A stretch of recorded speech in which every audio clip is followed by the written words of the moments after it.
Deixa ele só colocar aí a palestra para a gente poder começar. Tudo bem, gente? Como vocês estão? Todo mundo bem? Todo mundo fazendo cetoacidose pós-almoço agora, né?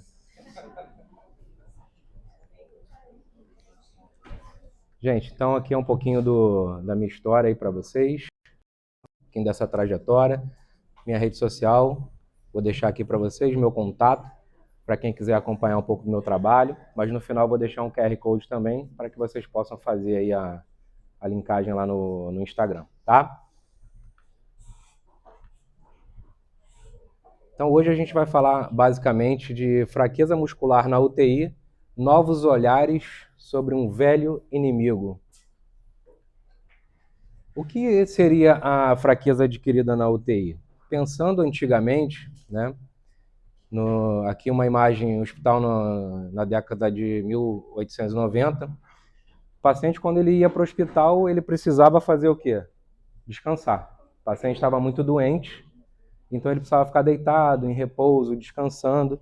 Era basicamente a visão que se tinha anteriormente.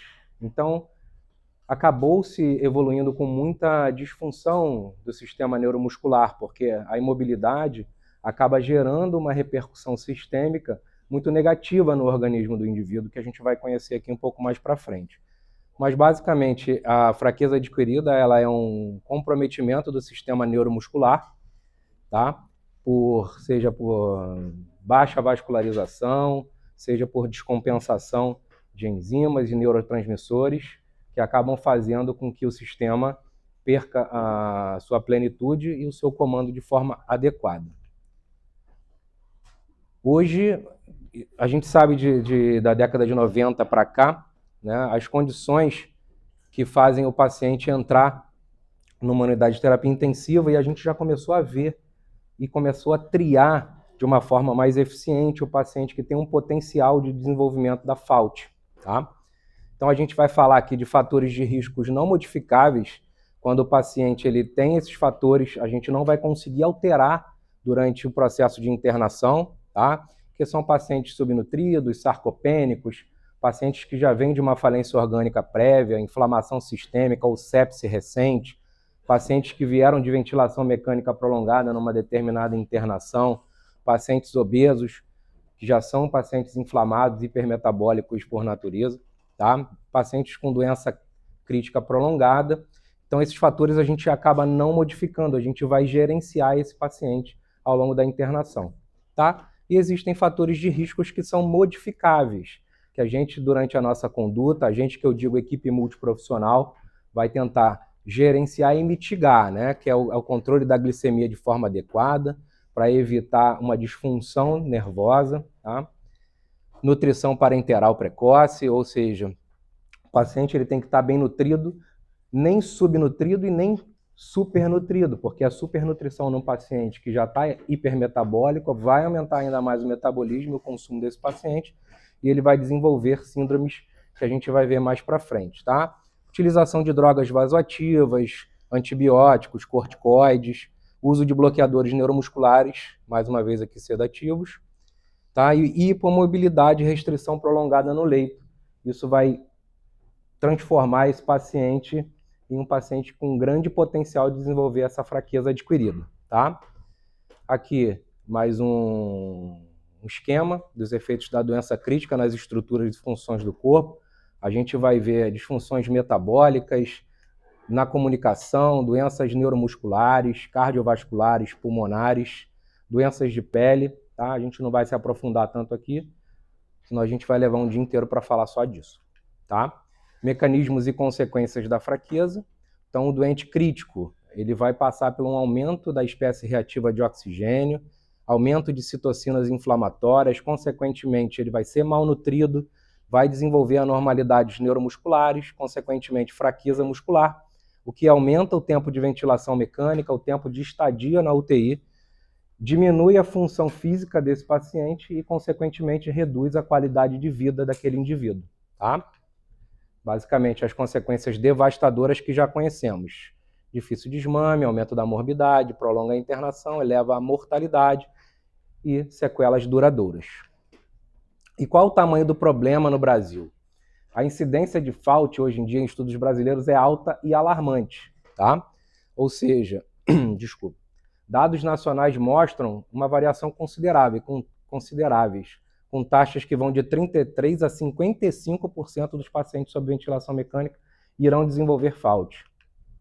E essa variação também depende do público, né? Se o hospital ele é privado, se ele é público, do que o hospital é capaz de proporcionar para esse paciente em atendimento e material. Isso vai dizer se a gente tem condições de reabilitar mais rápido ou que esse paciente não precisa de reabilitação por ter tido uma mobilização precoce mais eficiente, tá? Então, pelo menos 1 a cada 3 pacientes sim, tem risco de desenvolver a FAUT nas UTIs. E o papel do fisioterapeuta? Nosso Conselho Federal de Fisioterapia e Terapia Ocupacional reconhece a disciplina e a nossa atuação através da Resolução 402 de 2011, tá? E a normativa da Anvisa, a RDC, exige a presença de um fisioterapeuta 7 dias por semana, por no mínimo 18 horas dentro da unidade hospitalar. Então, nós não somos apenas passageiros ali, nós somos protagonistas no atendimento e na recuperação desse paciente, tá? Somos membros integrantes da equipe multidisciplinar. E nossas principais competências voltadas para FAUT são avaliação e monitoramento cinético funcional, gerenciamento da ventilação mecânica e da via aérea, prescrição e execução da reabilitação e mobilização precoce. Fisioterapeuta, então, né, é o profissional-chave na prevenção, diagnóstico funcional e no tratamento da fraqueza muscular adquirida. Primeiro, novo olhar, quando a gente fala nova visão sobre um inimigo antigo. Primeiro, novo olhar é a gente entender que o músculo é vítima do processo, tá? O músculo ele é uma vítima da doença crítica.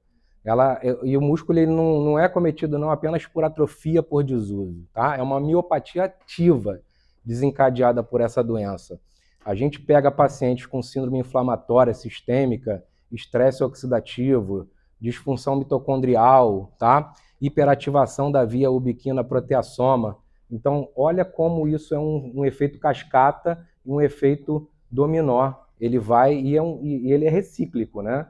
O doente ele entra nesse processo e ele vai visitando essas partes e cada vez mais ele vai se afundando, ele vai desenvolvendo fraqueza muscular, ele vai desenvolvendo perda de massa muscular. E a gente sabe que o paciente que tem massa muscular reduzida, ele tem menos capacidade de se reabilitar. Que o paciente que não anda é um paciente que tem um risco de mortalidade muito maior.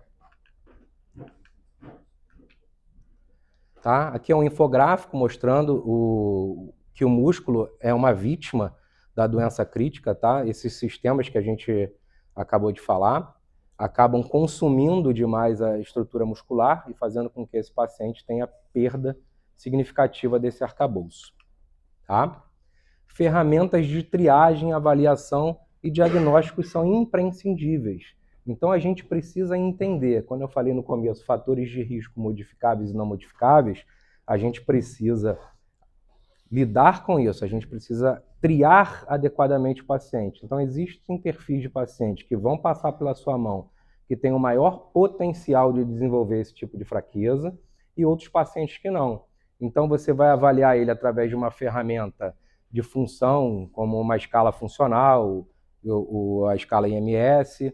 Você vai usar ferramentas de avaliação de força muscular, como o MRC, que todo mundo aqui conhece, hand grip, tá? Qualidade muscular, a gente pode lançar a mão aí também de ferramentas como a ultrassonografia beira-leito, tá? Avaliação através do hand grip e do MRC também ajudam a gente a diagnosticar e ver quais pacientes têm mais propensão a desenvolver esse fator, que é a fraqueza adquirida, tá? Para avaliação de força muscular, já mostrei para vocês aí ó, a utilização de escalas como a avaliação do MRC, hand grip, tá?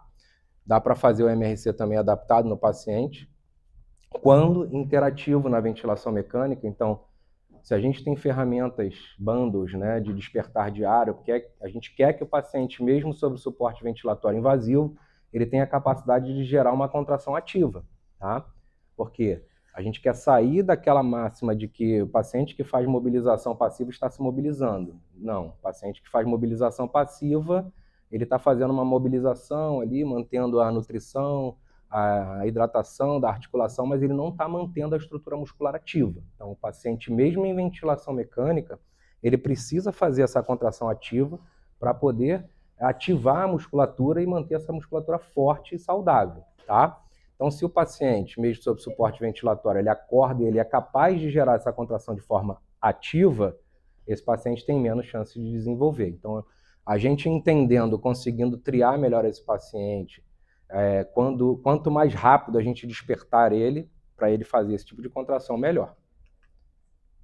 Tá? Escalas funcionais, avaliando se o paciente consegue levantar de uma cadeira sozinho, se o paciente consegue rolar, se ele consegue deambular do leito até a cadeira, tá? De forma independente, se o paciente ele consegue andar mesmo com auxílio das barras protetoras. Então, escalas funcionais, que a gente hoje, a ICU, a gente conhece, é mais comum, né? Que vai de 0 a 10, sendo 0 o paciente mobilização passiva no leito, até 10, onde esse paciente é capaz de deambular, tá? De forma independente, para que a gente possa entender como ele chegou e a capacidade que a gente consegue atingir com esse paciente. E também fazer uma escala de avaliação da sua atuação como fisioterapeuta, se esse paciente está realmente apresentando uma melhora nesse processo, certo? Qualidade muscular, ó, a gente pode utilizar a ultrassonografia, tá? À beira-leito, tanto no paciente capaz de andar, de se mobilizar ativamente, quanto o paciente em ventilação mecânica. A gente, através da ultrassonografia, consegue ver a perimetria muscular, tá? Fazer a medição da ecogenicidade para ver a densidade muscular, o arcabouço muscular. Então, a gente consegue entender volume muscular, qualidade, o quanto desse músculo está saudável ou não, tá bom? Tanto na musculatura periférica quanto na musculatura respiratória. Então, a gente também consegue fazer essa avaliação do diafragma, através da taxa de espessamento diafragmática, tá? E da excursão diafragmática desse paciente. Então, a gente consegue avaliar o diafragma dele, saber como é que estão as condições da musculatura respiratória, se a gente já tem condição de iniciar o desmame desse paciente, né? Ou se a gente está sendo precoce, se esse paciente precisa de uma reabilitação muscular diafragmática antes de tocar um desmame de forma mais agressiva. Tudo bem? Força e endurance muscular da musculatura respiratória. A gente pode usar a manovacometria para fazer a medição da pressão inspiratória máxima e da pressão expiratória máxima desse paciente à beira-leito, tá? Uma medição simples. Podemos colocar o paciente para fazer o teste de respiração espontânea no ventilador. Pode fazer o teste tubo T também nesse paciente. E pode fazer a ventilometria, tá? Para medir o IRRS, o índice de respiração rápida e superficial. A gente coloca esse paciente fora de prótese ventilatória. Durante 1 minuto, a gente vai medir ali o volume minuto desse paciente, vai colocar na fórmula e dividir pela frequência respiratória. A gente sabe que o IRRS abaixo de 105 é um bom indicativo para extubação, para desmame do paciente, tá? Esses testes ajudam a gente a identificar o endurance da musculatura respiratória. Mobilização precoce. Terceiro novo olhar aí. O movimento como terapia, mas a segurança como prioridade, tá?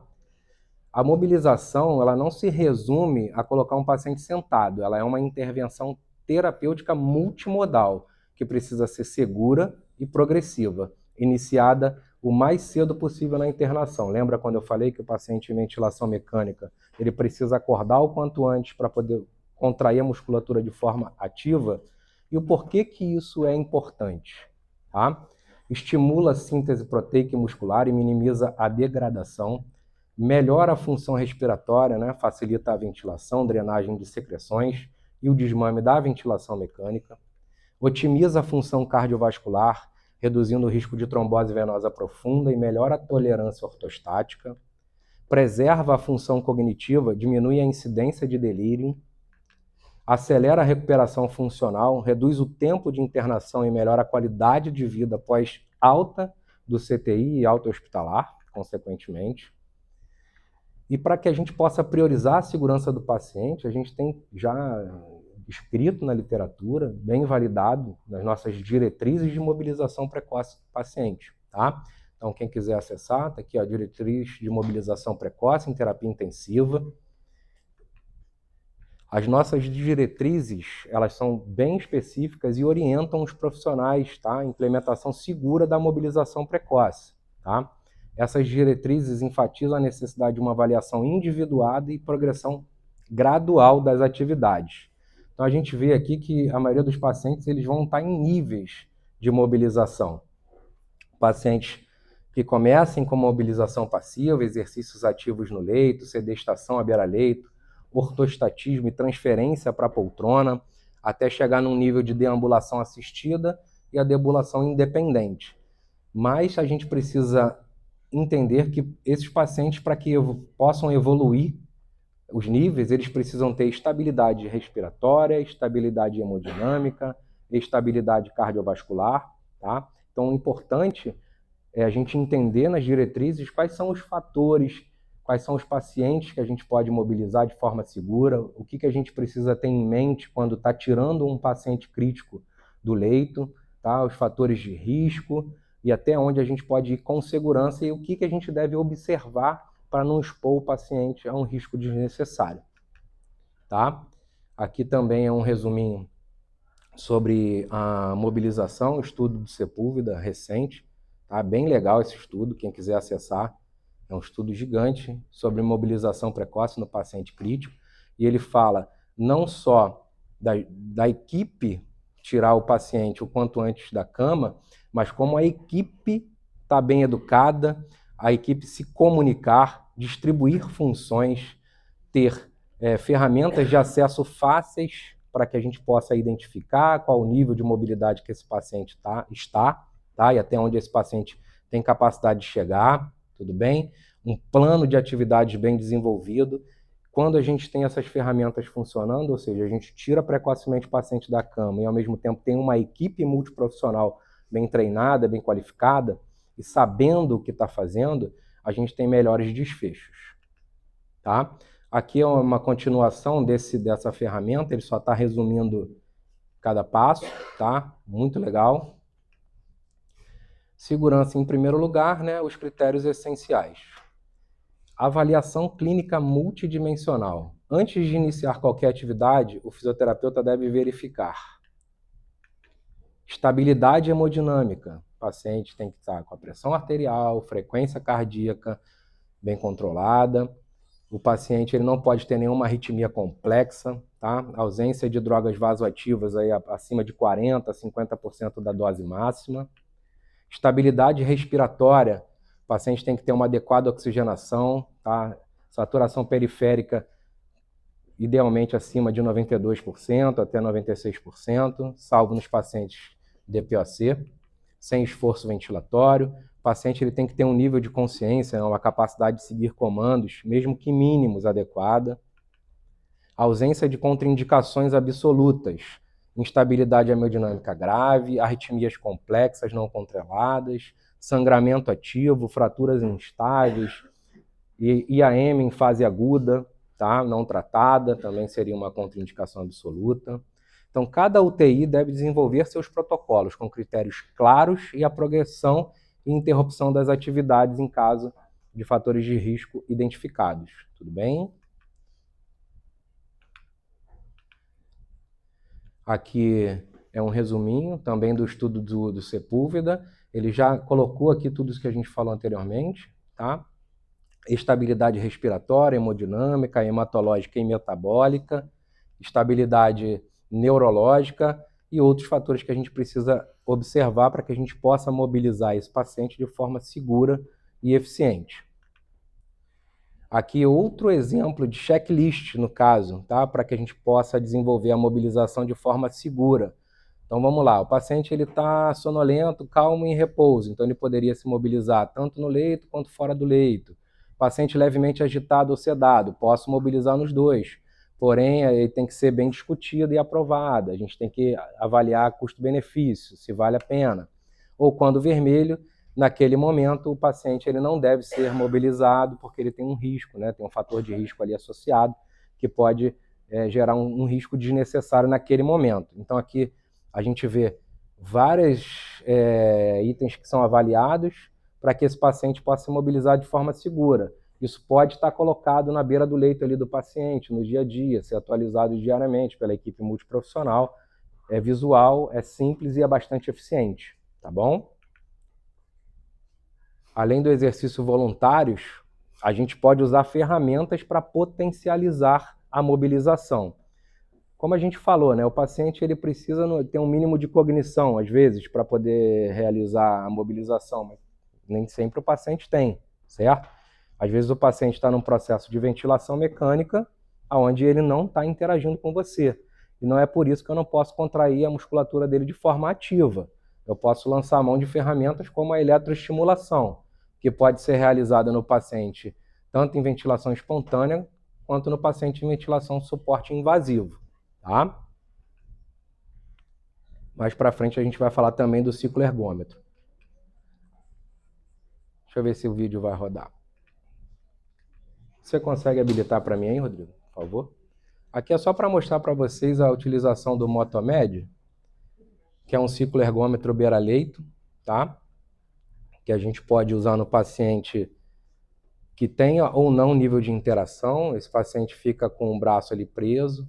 Essa mobilização aqui no Motomed vai ser realizada de forma ou passiva ou ativa assistida, depende muito do paciente. Esse aparelho é capaz de identificar a ação muscular do paciente, tirar a carga do aparelho, colocar carga, deixar o aparelho totalmente passivo. Então ele vai fazendo isso de forma gradual, tá? E o aparelho, quando o paciente tem algum nível de cognição, ele vai te dar um feedback visual aqui, ele tem uma telinha. Nessa telinha aqui ele mostra uma bicicletinha ali, pede para o paciente pedalar, dá mensagens de incentivo na tela, para que o paciente possa fazer a cicloergometria, tá? Ele vai fazer a adaptação do Motomed nos membros inferiores.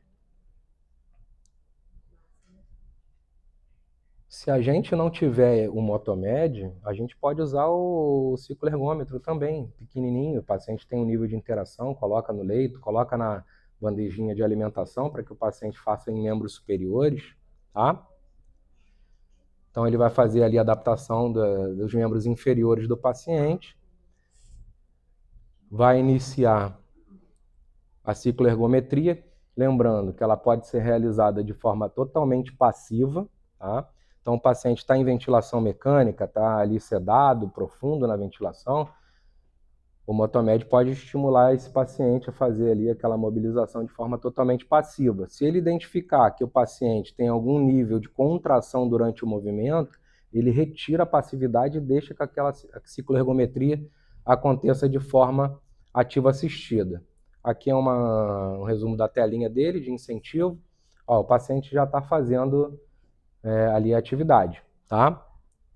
Aí você consegue ajustar a banda ali para manter a flexão de 90 graus de joelho de forma adequada, não sobrecarregar o joelho do paciente. E aqui a telinha dando o feedback visual ali para ele a todo momento, tá? Ao mesmo tempo que está dando o feedback visual para o paciente, tem um feedback também para o terapeuta, que ele vai te dizer se aquela pedalada está acontecendo de forma passiva ou ativa assistida, tá? Tudo bem, gente? Bem legal, são ferramentas que a gente tem acesso hoje em dia. Tá? Lembrando, se a gente não tiver o Motomed na nossa instituição, a gente pode, num paciente que tem um nível de interação, que respeita os critérios de segurança, utilizar o cicloergômetro para fazer esse processo. É eficiente tão quanto, tá? E lembrando que tanto o paciente que vai fazer a eletroestimulação, quanto o paciente que vai fazer qualquer atividade, ele tem que respeitar fatores de segurança, tá? Que são pacientes com diagnóstico de TEP ou TVP na ausência de anticoagulação, tá? Sinais de instabilidade fisiológica, pacientes hipotérmicos e hipertérmicos, pacientes com lactatemia, né? O lactato acima de 3 milimol por litro, são indicadores que o paciente tem hipoxemia tecidual periférica, então a gente deve repensar se vale a pena iniciar naquele momento qualquer tipo de exercício, seja a mobilização no paciente mais branda ou uma mobilização mais ativa, tá? creatina fosfoquinase acima de 400 unidades por litro, pacientes plaquetopênicos, tá? Com inflamação muscular. Então a gente deve pensar se vale a pena iniciar uma atividade física, seja eletroestimulação ou uma atividade física libera-leito desse paciente, porque são critérios de segurança, tá? Como a gente já bem citou anteriormente, estabilidade hemodinâmica, né? Uma pressão arterial média controlada, ausência de acidose metabólica, perdão, ausência de qualquer acidose, seja metabólica ou respiratória, documentada, com pH menor do que 7,2, uso de drogas vasoativas maiores do que 50% da dose máxima, fraturas com instabilidade, áreas com descontinuidade de lesão de pele, a gente não deve eletroestimular. Aqui no caso, pacientes gestantes, a gente tem uma contraindicação para eletroestimulação, tá? Para mobilização não. Tá? E pacientes com marcapasso cardíaco, quando a gente for eletroestimular muito próximo ali à região do marcapasso, tá? Que a gente deve repensar se vale a pena eletroestimular. E é seguro eletroestimular o paciente crítico para ganho de força? É uma pergunta que muitas pessoas me fazem. Eu tenho medo de gerar uma corrente elétrica, uma contração vigorosa num paciente crítico, com amina, por exemplo, né, noradrenalina, na dose XYZ. Então, se esse paciente tiver uma utilização de uma noradrenalina numa dose até 50% da dose máxima para o peso corporal dele, é seguro sim eletroestimular, tá? A gente tem um estudo grande, muito legal, do Paulo Eugênio, de Brasília. Ele fez eletroestimulação nos pacientes e ele utilizou grandes grupamentos musculares que foram eletroestimulados de forma simultânea no paciente crítico, tá? E o estudo mostrou grande segurança para que a gente pudesse fazer, tá? Foi avaliado lactato, saturação venosa de oxigênio, cronaxia, lactatemia dos pacientes, então a gente não teve nenhum desfecho negativo, mesmo eletroestimulando grupamentos musculares enormes, todos ao mesmo tempo no paciente crítico. Então, é sim seguro eletroestimular o paciente crítico, tá? Quando ele tem os fatores primários de risco respeitados, a gente consegue sim evoluir com uma conduta eficaz. Que é um outro estudo, esse um pouco mais recente, de 2018, sobre o impacto da eletroestimulação no paciente crítico, tá? Foi evidenciado que o impacto hemodinâmico é mínimo, risco de rabdomiólise, queimadura, impacto ventilatório, metabólico, mínimo, tá? Quando a gente faz uma conduta bem direcionada num paciente que ele é indicado, lembrando dos fatores de riscos que falamos anteriormente, né? Estabilidade respiratória, estabilidade hemodinâmica, tá? E por aí vai. Eu sempre coloco esse estudo nas minhas apresentações porque ele traz uma informação muito legal. O que ele mostra para a gente? Ele faz um apanhado, é um estudo chinês, tá? Ele faz um apanhado de um grupo de pacientes em vários hospitais, tá? E ele pega e compara os pacientes que fizeram fisioterapia convencional com os pacientes que fizeram fisioterapia convencional mais eletroestimulação. E vejam que aqui, ó, sempre tende ao paciente que eletroestimulou no estudo, tá? Foram mais de quase 300 pacientes avaliados, ou seja, um N bem considerável, tá? E o que esse estudo mostrou? Mais uma vez o losango mostrou tendência aos pacientes que eletroestimularam, tiveram uma redução no tempo de internação no CTI, tá? E tiveram uma redução aí de 3,97 dias de internação hospitalar. E tempo para o hospital é dinheiro. Então, quanto menos tempo o paciente ficar internado, principalmente numa unidade de terapia intensiva, é menos custo para o hospital. Então, se o fisioterapeuta conseguir mostrar que mobilizar precocemente o paciente, que ele na ventilação mecânica acorde, faça contração ativa, ou quando ele não pode fazer contração ativa, lançar a mão de ferramentas como eletroestimulação, cicloergometria, mesmo que seja passivo inicialmente, a gente vai reduzir o tempo de internação hospitalar desse doente. E tempo de internação hospitalar para o hospital é dinheiro. Isso é uma forma que a gente tem futuramente de pleitear melhores condições de trabalho, ferramentas, equipamentos, né? Aqui é uma revisão sistemática para falar da cicloergometria, tá? Ó, estudo bacana que mostrou que a cicloergometria diminui o tempo de internação hospitalar e pode diminuir o tempo de internação na UTI também, reduz morbidade e mortalidade, outro estudo, uma meta-análise mostrando que há redução do tempo de internação de forma significativa, redução da morbidade e da mortalidade através da cicloergometria, tá? Mais uma revisão da cicloergometria que mostra que o tempo de internação e mortalidade aqui, nesse caso, não encontrou diferenças significativas, mas mostrou que é um trabalho que dá para se realizar no paciente de forma muito segura. Então, a gente tem vários estudos que mostram que é seguro e que reduz, sim, mortalidade e morbidade do paciente em terapia intensiva, tá? Um novo olhar também é o olhar integrativo, é entender que o paciente que vai ser tratado pela fraqueza adquirida, ele não é um paciente que vai ser tratado apenas por uma equipe, ele vai ser tratado por toda a equipe multiprofissional, tá? Fisioterapia, movimento ativo do paciente quanto antes, a parte médica dando estabilidade para esse paciente, a nutrição dando energia para que esse paciente possa se mobilizar, contrair de forma ativa, a enfermagem através do cuidado contínuo, evitando reinfecções, né, ou infecções secundárias, ajudando nesse processo, tá? Então, com a equipe médica, qual é a nossa comunicação-chave? É a discussão diária sobre o manejo da seda analgesíaca. É mostrar, olha, vamos acordar esse paciente precisa acordar, ele já está melhor, vamos tirar ali o Propofol, o Midazolam, vamos tentar um Precedex para que esse paciente possa acordar e fazer uma contração ativa junto comigo aqui na fisioterapia, mesmo durante a ventilação mecânica, né?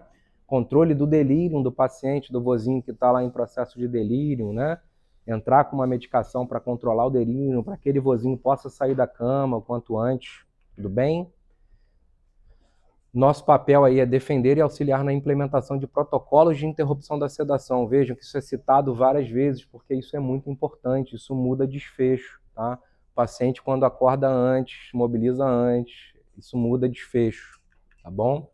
E atingir um equilíbrio entre o conforto do paciente e capacidade de participação na terapia, tá? Analgesia, despertar diário do paciente, toda essa parte, manejo médico, a gente precisa se comunicar, a gente precisa colocar e mostrar essa real necessidade, tá bom? Com a enfermagem, a nossa comunicação é planejamento e sincronização das atividades diárias. Se comunicar com a enfermagem o que a gente vai fazer, qual é o nosso objetivo, né, para a enfermagem preparar adequadamente aquele paciente, que a gente possa tirar ele da cama de forma adequada, segura, tá bom? Ó, informar plano terapêutico, horário, mobilização, para que não aconteça nenhuma inconformidade ali de atendimento junto com a enfermagem, né? Vai que a gente quer tirar o paciente da cama e a enfermagem vai fazer uma punção, uma PIC, por exemplo, no paciente, aí a gente coloca o paciente na poltrona, a enfermagem, opa, mas eu tenho que voltar ele para a cama, que eu vou fazer um procedimento. Então, essa comunicação é importante, tá? Então, o nosso objetivo comum é garantir que a mobilização seja realizada de forma segura e eficiente, sem interferir em outros cuidados essenciais do paciente, ó. Curativo, medicações, a higiene do próprio paciente. A enfermagem é um parceiro vital na execução da mobilização. Então, essa comunicação, essa boa prática de convivência é vital para o paciente, tá? E com a nutrição, alinhar gasto energético com a oferta calórica proteica, entender em que via de alimentação esse paciente está, qual é o VET que ele está atingindo naquele momento, o quanto a gente pode consumir de energia daquele paciente, né? Às vezes o paciente tem um VET baixo, ele está atingindo ali 50%, 60% do VET máximo, e às vezes eu vou dar uma carga nesse paciente e esse paciente não vai tolerar, um paciente que está mal nutrido naquele momento para uma atividade tão intensa, tá? Informar para a nutrição sobre o nível de atividade que a gente está planejando para o dia, né, para que essa nutrição seja revista, né, repensada de forma adequada, para que esse paciente não tenha um consumo metabólico acima do, acima do que ele possa realizar naquele momento, tá? E a nutrição tem que fornecer o combustível necessário para a contração e a reconstrução muscular, para que a gente possa estimular ele, esse paciente precisa ter esse combustível, tá? Então, o fisioterapeuta não é apenas um reabilitador de fraqueza, ele é um guardião da mobilidade, que vai diagnosticar precoce, vai utilizar ferramentas para esse diagnóstico. Ele vai iniciar a terapia, é o cara que vai mexer no paciente, é o cara que vai perturbar a equipe para que a gente possa despertar esse paciente. É o cara que vai lançar mão de mobilização passiva, eletroestimulação, cicloergometria, contração ativa assistida, que seja. E é o educador da equipe, é aquele cara que vai mostrar para a equipe, né, como se faz, o que a gente pode fazer em relação à mobilização do paciente, tá bom? Nós somos protagonistas nessa atuação. E as barreiras que a gente pode enfrentar, né? A gente sabe, superlotação, um hospital muito cheio, com muitos pacientes graves, isso acaba às vezes sendo uma barreira para que a gente possa dar um bom atendimento para todos, né? Tempo, a gente tem aí, vamos botar 12 horas num plantão para atender 10 pacientes, só que são 10 pacientes para serem vistos nas 6 primeiras horas e 10 pacientes para serem vistos nas outras 6 horas. Além disso, a gente tem que participar do round, a gente tem que ver exame laboratorial, exame de imagem, a gente tem que comer, ir ao banheiro. Então, assim, são 12 horas para fazer isso. Imagina com 10 pacientes com uma gravidade elevada. Então, isso é uma barreira para que a gente possa fazer um bom trabalho, tá? Falta de recursos. Às vezes o hospital ele não te dá um recurso adequado. Você não tem um cicloergômetro, você não tem um peso ali para trabalhar força com o seu paciente. Às vezes você não tem áreas seguras ali para trabalhar com o paciente fora da cama, né? Às vezes você não tem uma equipe multiprofissional que não ajuda, né? Para que você mobilize o paciente de forma segura. Uma equipe destreinada, isso é muito ruim, tá? Para uma instituição, uma equipe destreinada, o paciente ele vai ficar muito tempo acamado, tá? Equipe desmotivada. Uma equipe desmotivada também é uma barreira muito comum que a gente vai achar no dia a dia. E falta de processos. Um hospital que não tem processos, não tem algo escrito para que possa ser seguido por todos, porque não adianta eu, Armando, chegar e tomar uma conduta e no dia seguinte o fulano querer tomar outra conduta, né? Sem saber o que eu já fiz, né? Sem saber o que a gente pode fazer. Então, ter processos desenhados, aonde a gente vai com o paciente, o que a gente já fez, o que a gente pode progredir, isso é primordial, tá? E mecanismos que a gente pode utilizar para minimizar isso, né? Equipe e equipamentos, é convencer a instituição a investir em equipe e equipamentos, mostrar através de estudos que melhora o desfecho, que reduz o tempo de internação hospitalar, que reduz o tempo de internação na UTI, que diminui a mortalidade. Existem estudos que mostram que pacientes que se mobilizam de forma precoce usam menos medicação. Medicação é caro para o hospital, tá bom? E processos internos otimizados. É a base da pirâmide. Quando a gente tem processos bem otimizados, a evolução ela é muito melhor, tá? Então aqui, ó, basicamente para a gente concluir, a gente enfrenta um inimigo complexo, que é a doença crítica, que leva o paciente a ter uma disfunção multissistêmica, ele vai ter perda de força muscular, consequentemente, no caminho. Então, o diagnóstico tem que ser preciso e precoce. Eu preciso de um arsenal terapêutico moderno, tá? E caso não tenha, vou me adaptar, mas o ideal, o melhor dos mundos, é que eu tenha equipamentos, ferramentas para que eu possa trabalhar de forma eficiente. É uma batalha em equipe. A gente precisa entender que é multiprofissional. O CTI ele precisa ser multiprofissional, tá? E atualização constante. Quem se atualiza, né, vai estar sempre um passo à frente, vai entender melhor, e quem tem esse entendimento vai conseguir dar o próximo passo mais seguro. Às vezes vocês têm a opção de dar o próximo passo, mas não dão por insegurança, tá? Então, a atualização constante muda isso na cabeça de vocês e faz com que vocês consigam evoluir seguramente. E o melhor beneficiado nisso tudo é o paciente, tá? Que sai, se mobiliza, morre menos, sai da instituição com menos morbidade, tá bom?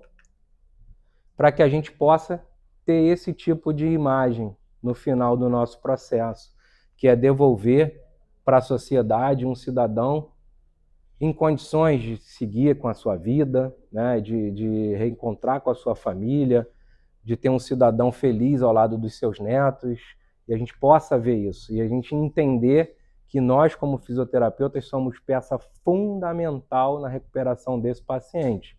Então, a maior parte desse processo está nas nossas mãos. tá bom? E atualização constante, gente. Se atualizem, o que vocês estão fazendo aqui hoje é um diferencial. Vocês podem ter certeza que vocês estão um passo à frente de muita gente, porque vocês estão buscando atualização, então continuem com esse pensamento, se atualizem, estudem, busquem aí ferramentas para trabalhar sempre de forma eficiente e dar o melhor para o paciente de vocês, que é o principal interessado nisso tudo, tá bom? Aqui eu estou deixando mais uma vez a minha rede social, meu Instagram. Tenho um Instagram lá que eu posto bastante conteúdo em terapia intensiva, tá? Vai ser um prazer. Quem quiser mandar mensagem no direct, com dúvidas, estou à disposição aí para poder ajudar, tá? Mais uma vez, muito obrigado pela presença de todos. Foi um prazer estar aqui com vocês.